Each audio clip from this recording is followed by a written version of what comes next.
Hello everyone, welcome to Textbook Banking Channel. I am Aditya Ashtikar, your mentor for English language. And आज हम जो ये session conduct कर रहे हैं वो है एमपी कोऑपरेटिव बैंक के जो क्लरिकल पोस्ट की वैकेंसीज आई थी 2200 प्लस, तो उसके लिए क्या स्ट्रैटेजी होनी चाहिए हमारी इंग्लिश की, सो दैट इंग्लिश में हम बेस्ट से बेस्ट स्कोर कर सके। सो उसी के ऊपर ये शॉर्ट सेशन रहेगा। So let's discuss MP cooperative bank clerical post के लिए क्या स्ट्रैटेजी होनी चाहिए। But before that we need to first of all be aware कि एग्जाम पैटर्न कैसा है। एग्जाम पैटर्न की तरफ अगर मैं आपका रुख करूं तो एग्जाम पैटर्न कुछ ऐसा है: reasoning, computer knowledge, general awareness, English and numerical ability. These are the 5 subjects that will be tested, okay, that you will be tested in. और उसमें अगर हम देखें तो ये पांचों सब्जेक्ट्स में इक्वल क्वेश्चंस है, equal number of question, 40 40 40 40 40 and marks भी 40 40 40 40 40, ओके। नेगेटिव मार्किंग होगी 0.25 की, और उसके साथ साथ देखें तो 200 questions, 200 marks and you will get time allotted. हर टेस्ट का सेपरेटली ध्यान रखिए। ये क्लर्क पोस्ट का है, रिसेंटली एक पीओ पोस्ट के लिए भी आया है 638 वैकेंसीज, उसका डिफरेंट और उसका एक अलग सेशन आपको मिल जाएगा।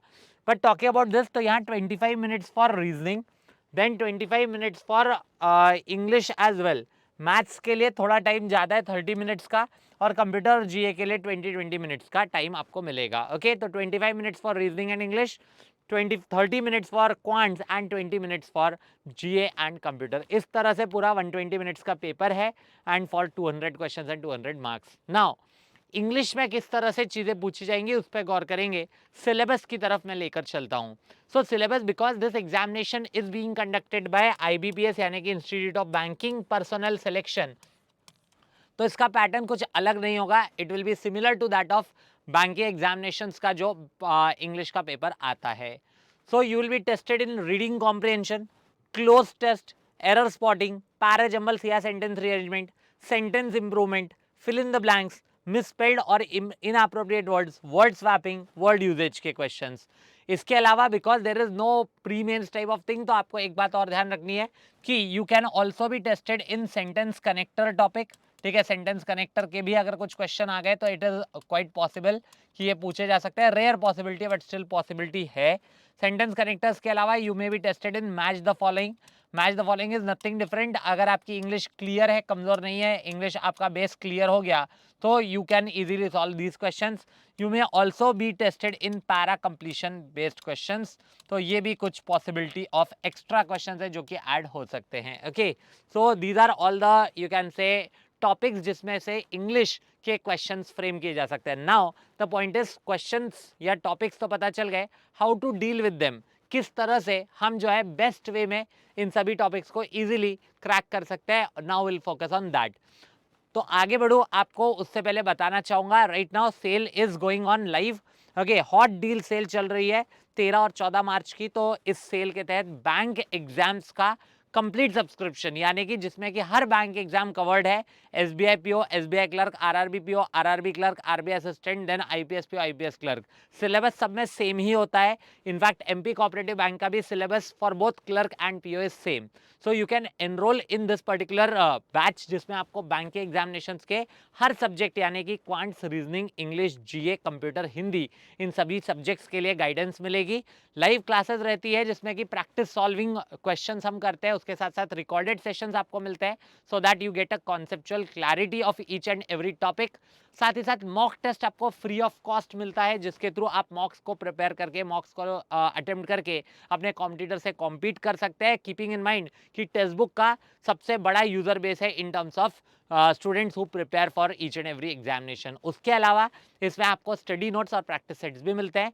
सो 2999 का वैसे इसका प्राइस है, but you can avail it for just 899 rupees when you use my coupon code Aditya, okay. Just a minute, यहाँ पे एक यस कूपन कोड की अगर बात करें तो वहाँ पे एक छोटा सा चेंज है, वो मैं बता दूँ, तो वो है कि यहाँ पे रिसेंट चेंज हुआ है, इसलिए शायद यहाँ रिफ्लेक्ट नहीं हुआ है। सो बेसिकली ये है, Aditya is the code that you will be using. केवल आदित्य मेरा नाम ही काफ़ी है आपको डिस्काउंट दिलाने के लिए, okay. So just use that code, you will get maximum discount. Now coming on to the strategy part. Strategy की तरफ बढ़े। स्ट्रैटेजी क्या होनी चाहिए, कैसे होनी चाहिए इंग्लिश को डील करने की। Now will have a look at it. Basically आप कोई भी एग्जामिनेशन देने जाते हो जिसमें इंग्लिश पूछा जा रहा है, तो English is mainly based on 3 main focus areas. आपके फोकस जो है, फोकस एरियाज क्या होने चाहिए, वो फोकस की बात करें, these are the 3 focus areas. Okay, these are the 3 focus areas for your examination. कौन कौन से ये 3 focus areas है? First one is the comprehension part, ठीक है, रीडिंग कॉम्प्रीहेंशन या कॉम्प्रीहेंशन जो है वो। Second is grammar, and third last but not the least is vocabulary. ये 3 सेक्शंस है इंग्लिश में जहां से आपका पूरा का पूरा पेपर तैयार होता है, इसके बाहर से कुछ नहीं होता। Reading comprehension, grammar and vocabulary, how to tackle all these topics and how to tackle all these areas basically and which all topics come under this, उसके बारे में बात कर लेते हैं। सबसे पहले आता है मामला कॉम्प्रीहेंशन का। First of all you need to understand comprehension. जब मैं कॉम्प्रीहेंशन की बात कर रहा हूं, इसका मतलब क्या है? पहले तो कॉम्प्रीहेंशन एक वर्ड कॉम्प्रीहेंड से आता है। किससे आता है? कॉम्प्रीहेंड से आता है, जिसका खुद में मीनिंग होता है कुछ समझना। Comprehend means to understand. Okay, to understand, ये होता है कॉम्प्रिहेंड करने का मतलब, किसी चीज को समझना, अंडरस्टैंड करना। एंड मोस्टली आप सीन रीडिंग कॉम्प्रिहेंशन लिखा होता है, जहां रीड का मतलब भी आप समझते हो, रीड का मतलब है पढ़ना। तो to read and to comprehend या टू अंडरस्टैंड, तो पढ़ना और समझना, पढ़ना और समझना, पढ़ना और समझना, पढ़ना और समझना, पढ़ना समझना, पढ़ना समझना, पढ़ना समझना, यानी कि पढ़ के समझने की जो कला है उसी को बोलते हैं reading comprehension. That is what reading comprehension is all about. तो आपको पढ़ के कुछ भी टॉपिक दिया है, चाहे वो आरसी जो आते हैं, रीडिंग कॉम्प्रिहेंशन अनसीन पैसेजेस जिसको बोलते हैं, क्लोज टेस्ट आ जाए, पैरा जंबल्स आ जाए, all these are the components of reading comprehension. कौन कौन से? अनसीन पैसेजेस जो आते हैं वो हो गया unseen passages. Then talking about some more topics, close test, it is also about understanding part. Then you have para jumbles as well, para jumbles के भी topics इसमें आ जाते हैं। Then जो न्यू पैटर्न वाले मैंने बताया, मैंने बाद में इंक्लूड किए, sentence connector, that is also all about understanding. Sentence connectors के अलावा पैरा कंप्लीशन, ये भी जो है आपका किसका कॉम्प्रिहेंशन का ही पार्ट है, आपका अंडरस्टैंडिंग का ही पार्ट है पूरा का पूरा। Okay, when you start reading and then you try to understand, तो ऐसे में पढ़ के समझने की जो कला है वो आपको इन टॉपिक्स में आगे ले जाएगी। इसके लिए डेली सुबह 8:30 बजे मैं एक सेशन भी लेता हूं जिसका नाम है द हिंदू एडिटोरियल शो, जहां पे केवल कॉम्प्रिहेंशन नहीं बल्कि ग्रामर, वोकैबुलरी सब कवर होती है। मैं लिटरली बता रहा हूं, अगर आप कीनली इंटरेस्टेड है इंग्लिश में बेस्ट स्कोर करने में, आप डेली वो सेशन फ्री ऑफ कॉस्ट देखना शुरू कीजिए सुबह 8:30 बजे, द हिंदू एडिटोरियल शो। आपको इंग्लिश को पढ़ने का जो नजरिया है वो बदल जाएगा पूरी तरह से। इंग्लिश आपकी कितनी भी कमजोर है, आपका स्कोर ऑटोमेटिकली बूस्ट होगा। आप एक सेशन देखेंगे, उसी से आपको ये चीज रियलाइज हो जाएगी, yes this session is effective. Okay, उसके अलावा देखिए कॉम्प्रिहेंशन का नेक्स्ट पार्ट आता है ग्रामर का। ग्रामर की बात करें, ग्रामर बचपन से आप रूल्स रटते आए हैं, but still you are still unable to recall those rules when actually required. Exam में जब हमारे सामने वो आता है तो हमें याद ही नहीं आता क्या है। सो ग्रामर का भी कुछ वैसा ही है, एंड वो सेशन जो मैंने बताया एडिटोरियल वाला, वो वहां पे भी आपके काम आएगा। ग्रामर की अगर बात करें, grammar is all about what, वही रूल्स कहने को, बट वो रूल्स रट के काम नहीं चलेगा, but you have to actually implement those rules. Grammar की बात करें, वही पार्ट्स ऑफ स्पीच जो होते हैं, यानी कि nouns, pronouns, verbs, tenses, adjectives, adverbs, prepositions, conjunctions, इनका ही इफेक्टिव यूजेज जो होता है वो आपको एग्जाम में क्वेश्चंस के रूप में पूछा जाता है। The topics that can be covered via all the section you can से is error detection, error spotting भी बोलते हैं इसको, एरर डिटेक्शन, ठीक है। आजकल इसमें एक और वेराइटी आने लगी है, फाइंड द करेक्ट सेंटेंस, मतलब 4 सेंटेंसेस में एरर होगा, एक होगा करेक्ट, वो करेक्ट वाला ढूंढना है, बात वही है एरर डिटेक्शन का ही part. Then you also get to see some questions based on phrase replacement which is again a part of grammar. Grammar के थ्रू ही आप इसको समझ पाओगे, ग्रामर के रूल्स ही इधर यूज होते हैं।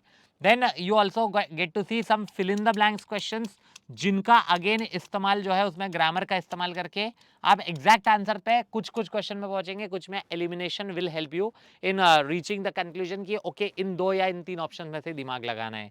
Then there can be some more things like misspelled word, जो बेसिकली ग्रामर का ही पार्ट माना जाता है, क्योंकि इसमें एरर होती है, मे बी ये ग्रामेटिकल एरर हो सकती है, कॉन्टेक्चुअल एरर हो सकती है, या कभी कभी नॉर्मल स्पेलिंग की एरर होगी। मिसस्पेल्ड क्वेश्चंस ये आजकल बहुत आते हैं, 5 नंबर का ये पक्का है। Similarly there is one question of word swapping, जो कि अगेन बेसिक ग्रामर के थ्रू आप सॉल्व कर सकते हो, ठीक है। मिसस्पेल्ड को आप चाहे किसी और में रीडिंग में भी रख सकते हो, क्योंकि अगर आप रीडिंग अच्छी करते हो तो आपके वर्ड्स आपके दिमाग में ऑटोमेटिकली रिटेन होते हैं। Last but not the least comes vocab section, and vocab section के लिए मैं यही कहूंगा, it's all about how you are reading, और रीड करके कितने वर्ड्स आप रिटेन कर सकते हो। तो रिटेन करने के लिए वोकैबलरी के जो क्वेश्चंस डायरेक्टली पूछे जाते हैं वो वैसे सिनोनिम्स एंटोनिम्स होंगे, जो कि अगेन आई विल से डायरेक्टली तो ये भी नहीं पूछे जाते, ये पूछे जाते हैं पैसेज में कॉन्टेक्स्ट वाइज कि इस वर्ड का क्या मीनिंग है। तो सिनोनिम्स एंटोनिम्स के क्वेश्चंस हो सकते हैं।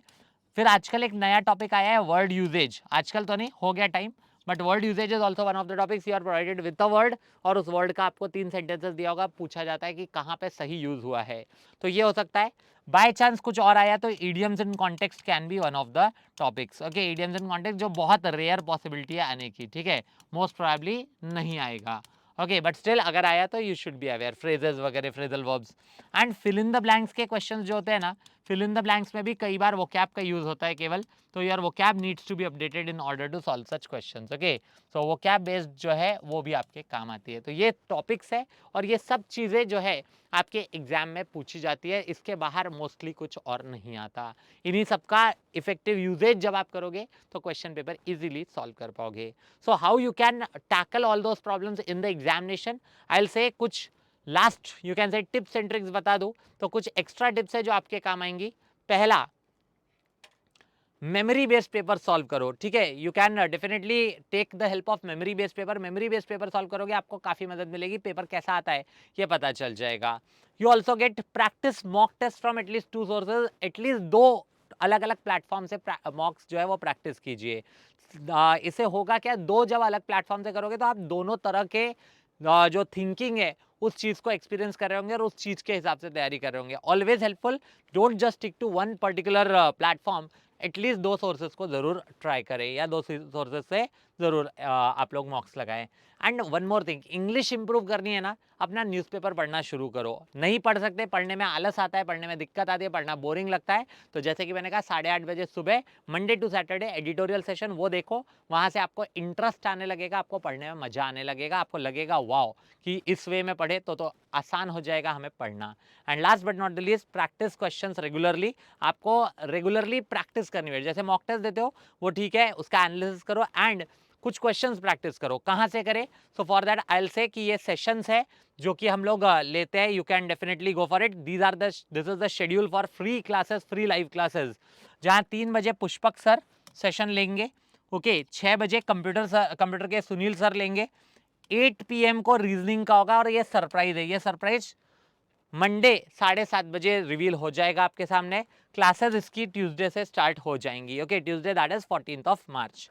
9 बजे मेरा सेशन रहेगा इंग्लिश का फॉर एमपी कोऑपरेटिव बैंक। ये एक्सक्लूसिव सेशन केवल एमपी कोऑपरेटिव बैंक के लिए हैं, एंड वैसे तो एक क्लर्क टारगेटेड है, बट इट विल कर clerk and PO both, so that आपका क्लर्क और पीओ दोनों की तैयारी उस सेशन से हो जाए। लेवल का ही फर्क होता है, सिलेबस सेम है, डू रिमेंबर। एंड 10 बजे मेरे सेशन के बाद अमित सर मैथ्स का सेशन लेंगे। There will be some planning of special sessions as well for you all, जो कि वीकेंड्स या फ्राइडे सैटरडे संडे इसमें हम प्लान करेंगे, जो कि 2 या 3 घंटे के सेशन होंगे, बट उनमें हम हर तरह की चीजें कवर कर लेंगे। सो जस्ट चैनल को सब्सक्राइब कर ले, so that you don't miss out on any notification. Bell icon को प्रेस कर लेंगे तो you will be notified on every session that goes live from this channel. So hope so इस strategy के तहत आप तैयारी करेंगे एंड प्रैक्टिस जब करेंगे तो एमपी कोऑपरेटिव में इंग्लिश का सेक्शन आपको परेशान एटलीस्ट नहीं करेगा। सो मिलते हैं फिर रात को 9 बजे। टिल देन अपना ख्याल रखें, bye bye, take care, keep watching and keep learning.